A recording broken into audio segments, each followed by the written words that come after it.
டெல்லி சட்டப்பேரவை தேர்தலுக்கான வேட்புமனு தாக்கல் இன்றுடன் நிறைவு பெறுகிறது. கடைசி நாளான இன்று பாரதிய ஜனதாவின் முதலமைச்சர் வேட்பாளர் கிரண் பேடி, ஆம் ஆத்மி ஒருங்கிணைப்பாளரும் அக்கட்சியின் முதலமைச்சர் வேட்பாளருமான அரவிந்த் கெஜ்ரிவால் ஆகியோர் வேட்புமனு தாக்கல் செய்ய உள்ளனர். இதேபோல் காங்கிரஸ் கட்சியின் மூத்த தலைவர் அஜய் மக்கானும் இன்று வேட்புமனு தாக்கல் செய்ய உள்ளனர். வேட்புமனுக்கள் மீதான பரிசீலனை நாளை நடைபெறுகிறது. வரும் 24ஆம் தேதி வேட்புமனுவை திரும்ப பெறுவதற்கான கடைசி நாளாகும். டெல்லி சட்டப்பேரவை தேர்தல் பிப்ரவரி 7ஆம் தேதி நடைபெறுகிறது.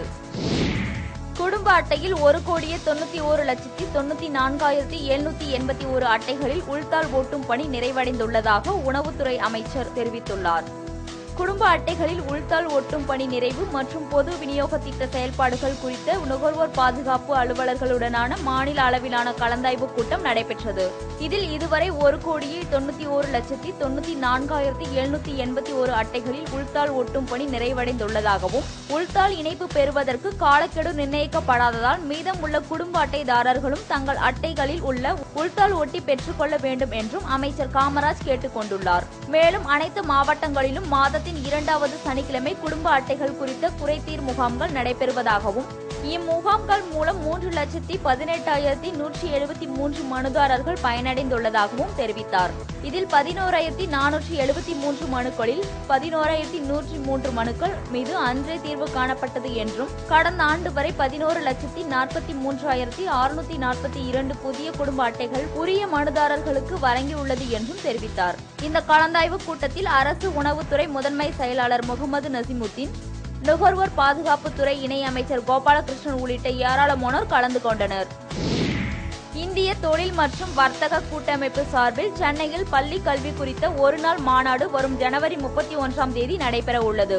இந்தியாவில் உள்ள தொழில் வர்த்தக அமைப்புகளில் பழமை வாய்ந்த அமைப்பு இந்திய தொழில் மற்றும் வர்த்தக கூட்டமைப்பு தொழில் வர்த்தக சார்பில் நிறைய மாநாடுகள் நடத்தியுள்ளது.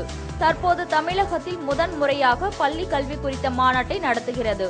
இது குறித்து அந்த அமைப்பின் ஒருங்கிணைப்பாளரும் அண்ணா பல்கலைக்கழகத்தின் முன்னாள் துணை வேந்தருமான விஸ்வநாதன், புதிய தொழில்நுட்பத்தின் மூலம் மாணவர்களுக்கு கற்பிப்பது, மதிப்புசார் கல்வி, விளையாட்டு, திறன் மேம்பாடு, ஆசிரியர்களுக்கான தொழில் திறன் மேம்பாடு, மதிப்பீடு மற்றும் திறனறி முறைகள் ஆகிய தலைப்புகளில் பள்ளி கல்வி குறித்த மாநாடு நடைபெற உள்ளதாக கூறினார்.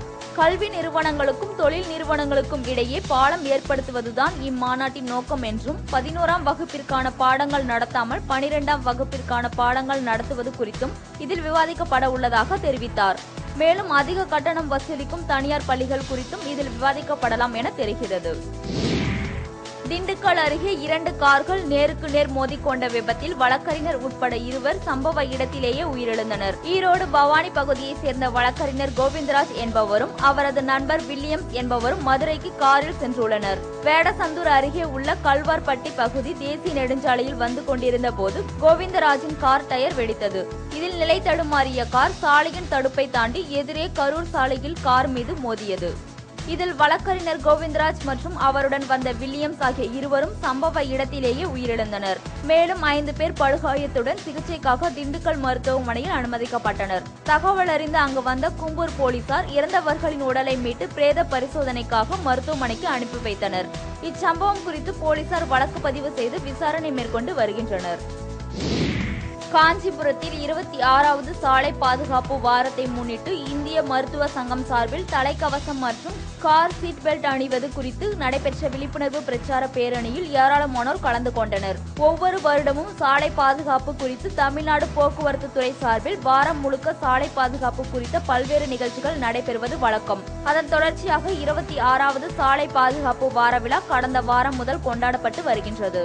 அதனையொட்டி காஞ்சிபுரத்தில் இந்திய மருத்துவ சங்கம் சார்பில் தலைக்கவசம் அணிய வேண்டியதன் அவசியம் மற்றும் கார் சீட் பெல்ட் அணிவதன் அவசியம் குறித்து பொதுமக்களிடையே விழிப்புணர்வு ஏற்படுத்தும் விதத்தில் 2 சக்கர வாகனம் மற்றும் கார்களில் பேரணி நடைபெற்றது. இப்பேரணியை காஞ்சிபுரம் காவல் துணை கண்காணிப்பாளர் பாலச்சந்திரன் கொடியசைத்து துவக்கி வைத்தார். பேரணி நகரின் முக்கிய வீதிகள் வழியாக 7 கிலோமீட்டர் பயணித்து மீண்டும் தலைமை மருத்துவமனையை வந்தடைந்தது.